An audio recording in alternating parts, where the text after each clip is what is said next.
Mga kapuso at kapamilya, nandito na sila, palakpakan natin, Michael and Emilio!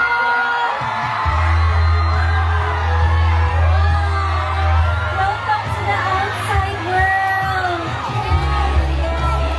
Welcome back to the outside world, Michael and Emilio.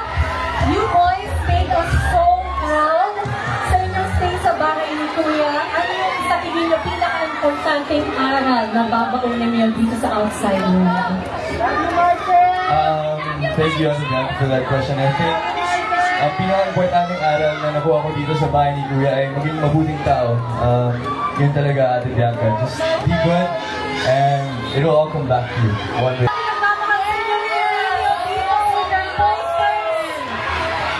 I'm really sorry. Don't say sorry.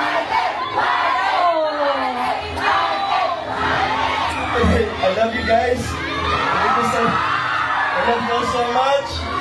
The biggest lesson I learned from this house is to just spread love, stay positive. You never know what will happen, and cherish the people around you and be thankful for them. Maraming salamat, Kuya, and to everybody who's here. I love you all so much. I hope this shows you boys how loved you are